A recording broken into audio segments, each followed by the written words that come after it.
প্রিয় ভাই ও বোনেরা, আসসালামু আলাইকুম ওয়া রাহমাতুল্লাহি ওয়া বারাকাতুহু। আমরা সকলেই জান্নাতের প্রত্যাশী, তাই না? কিন্তু জান্নাত পাওয়ার জন্য আমাদের কি করতে হবে?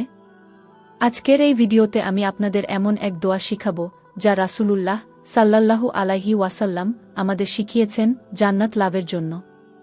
ভিডিওটি শেষ পর্যন্ত দেখুন, কারণ এই দোয়াটি আপনার জীবন বদলে দিতে পারে। রাসূলুল্লাহ সাল্লাল্লাহু আলাইহি ওয়াসাল্লাম বলেছেন, যে ব্যক্তি আল্লাহ ও তার রাসূলের আনুগত্য করবে সে জান্নাতে প্রবেশ করবে। সহিহ মুসলিম। জান্নাত পাওয়ার জন্য আমাদের যা করা জরুরি: ১. আল্লাহর প্রতি দৃঢ় ঈমান রাখা। ২. ৫ ওয়াক্ত নামাজ কায়েম করা। ৩. নেক আমল করা ও গুনাহ থেকে বেঁচে থাকা। ৪. প্রতিদিন আল্লাহর কাছে জান্নাতের দোয়া করা।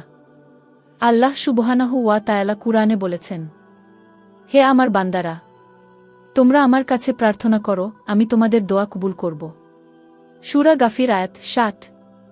এখন আসুন সেই বিশেষ দোয়াটি শিখে নেই, যা আমাদের জান্নাতের পথে এগিয়ে নিতে পারে। নবী সাল্লাল্লাহু আলাইহি ওয়াসাল্লাম আমাদের শিখিয়েছেন জান্নাতের দোয়াটি পড়তে। আল্লাহুম্মা ইন্নী আসআলুকাল জান্নাতা ওয়া আউযুবিকা মিনান্নার।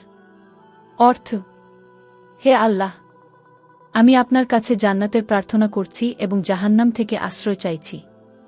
প্রিয় দর্শক, আপনি যদি জান্নাত লাভ করতে চান, তাহলে প্রতিদিন এই দোয়াটি পড়ার অভ্যাস করুন। ভিডিওটি আপনার প্রিয়জনদের সাথে শেয়ার করুন, যেন তারাও এই দোয়া শিখতে পারে। চ্যানেল সাবস্ক্রাইব করুন আর বেল আইকন চাপতে ভুলবেন না, যাতে পরবর্তী ভিডিওতে আমাদের সাথে থাকতে পারেন। আল্লাহ আমাদের সবাইকে জান্নাত দান করুন, আমিন।